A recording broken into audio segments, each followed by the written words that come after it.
Bien, bonjour à tous et bienvenue pour la première vidéo de ma chaîne. Et celle d'avant c'est la vidéo de présentation, pas vraiment la compter, vous êtes d'accord avec moi? Oui. Vous êtes d'accord avec moi, c'est gentil. Alors vous n'êtes pas forcément autant d'enthousiasme, mais bon c'est gentil quand même, il faut le reconnaître. Excusez-moi, je suis un peu malade. Donc pour cette première vidéo officielle, on va dire, j'ai décidé de parler d'un sujet qui m'intéresse, le sujet du circuit scolaire classique. Et bah pas classique du coup. Ouais je sais c'est laborieux comme explication, mais cherchez pas. Bon, vous voyez moi personnellement, j'ai quitté le circuit scolaire classique à l'âge de 16 ans, en début de seconde. Après avoir redoublé ma troisième. Et donc quand j'ai quitté la seconde, j'avais un projet, j'avais une idée de ce que je voulais faire. Je prévoyais donc, c'était pas partir pour partir, ce qui, il faut le reconnaître, est débile. Hein. Partez pas pour partir. Et il y a toujours un projet de plus, il est plus facile de faire accepter à vos parents, à votre famille, même plus généralement à votre famille, voire même à vos amis, hein, de vous voir quitter les cours quand vous avez un projet concret, quand vous savez ce que vous voulez faire. Et pour ça, il existe plusieurs façons. Vous voyez, par exemple, il y a une association qui s'appelle Mission Jeune. Alors, suivant où vous vivez, renseignez-vous. Normalement, il y a une antenne pas très loin. Donc, Mission Jeune est un organisme qui aide les jeunes de 16 à 25 ans qui ont quitté les cours ou qui viennent à s'insérer dans la vie professionnelle, on va dire, voilà. Donc voilà, vous avez Mission Jeune qui est un organisme que je vous conseille d'aller voir parce que franchement c'est intéressant. Ils ont les moyens de vous aider, alors que c'est pas forcément toujours le cas autrement. Hein. Parce que tout seul on peut être paumé, voire même avec la famille, mais avec la meilleure volonté du monde. Dans votre famille il n'y aura pas tous les contacts qu'à Mission Jeune. Ça va être, vous allez pouvoir trouver des formations par exemple, moi j'y suis allé, on m'a proposé une formation à l'AFPA, l'agence de formation pour adultes. Je l'aurais pas trouvé ça, c'est vrai. Vous avez également la possibilité de faire un service civique, qui est une possibilité que je trouve très intéressante. Alors là c'est assez simple, hein. Bon Mission Jeune vous en parlera sûrement si vous allez à votre antenne, ou sinon vous pouvez même leur demander. Hein. Donc un service civique, c'est se mettre au service d'une association pour une durée, je crois que c'est de 3 mois à 1 an, ça a changé dernièrement. Et du coup pour cette durée vous allez être au service d'une association. Moi j'étais au service d'un aérodrome, parce que moi j'ai fait un service civique. D'ailleurs je vous le conseille, c'est vraiment très intéressant. Mais il y a tout, il y a du sport, de la santé, de la culture. Vous pouvez aller dans quasiment toutes les associations reconnues par le gouvernement. C'est vraiment, vraiment très pratique. Voilà, donc renseignez-vous, là pareil, il y a Mission Jeune, vous pouvez poser la question. Et sinon il y a un site, c'est sur le gouvernement, servicecivique.gouv. Vous pouvez créer votre profil et voir toutes les missions qui sont possibles. Si j'y arrive, parce que je débute un peu au montage, si j'y arrive, je vous mettrai des images au montage.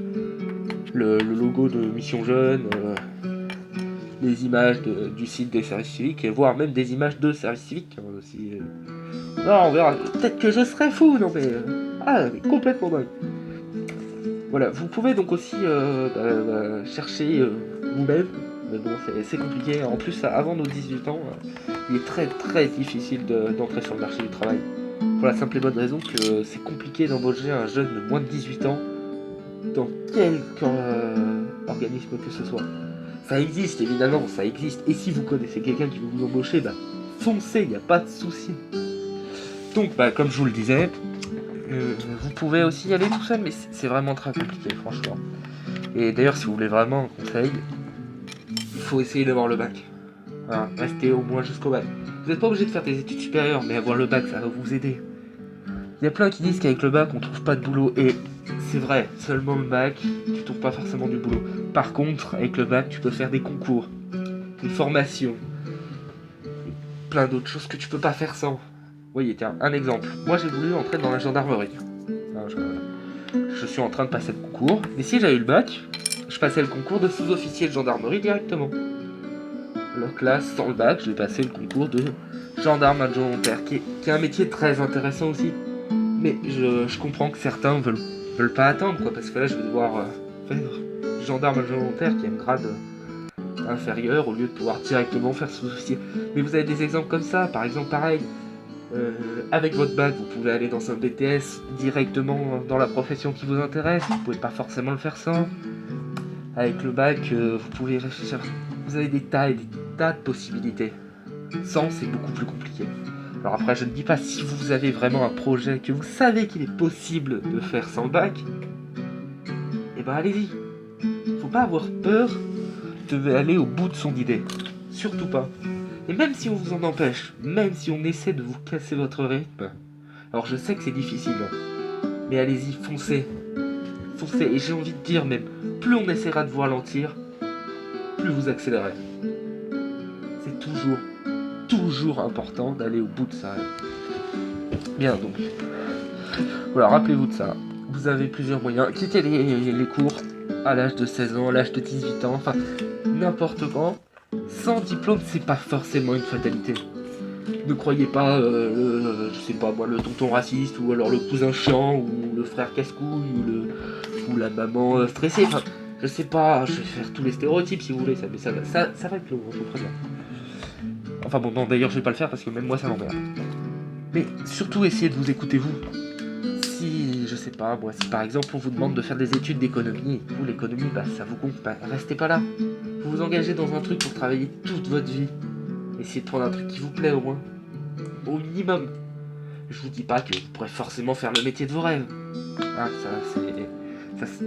ça serait magique, mais ça arrive pas toujours. Vous voyez, le métier de mes rêves, hein. Moi, c'était astrophysicien. Mais je pourrais jamais l'être, j'ai pas les compétences, j'ai pas les diplômes, je pourrais pas. Mais à côté de ça, je prends un métier qui me plaît, qui m'intéresse. J'ai choisi une branche où je sais que je vais pas, dès les premières années, m'ennuyer. Signer pour un boulot, c'est signer pour une longue durée de sa vie, pas forcément pour toute sa vie.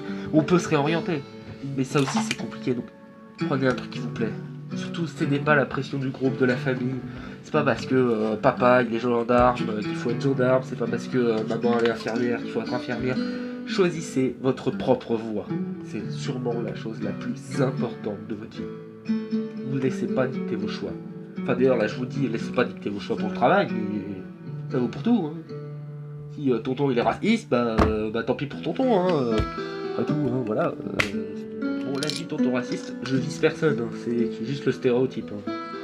Voilà, je préfère préciser parce qu'il y en a qui vont peut-être mal le prendre, mais non, j'aurais pu dire, oui, bah s'il y a un raciste, c'est vraiment comme ça, le cliché, voilà, le cliché. C'est pousser le cliché, même, allez.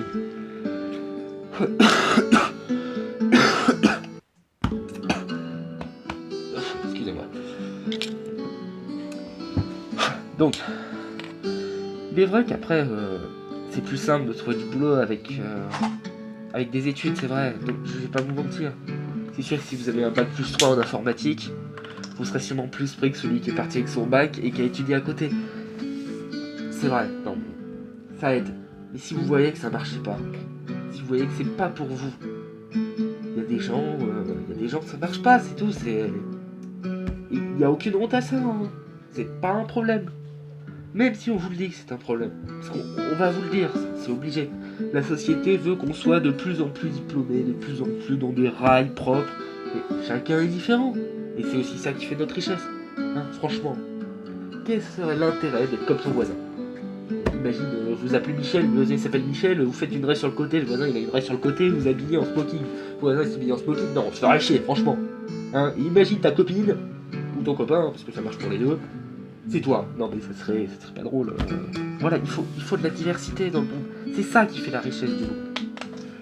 Enfin bref, tout ça pour dire, croyez en vous, croyez en vos rêves. Allez, salut.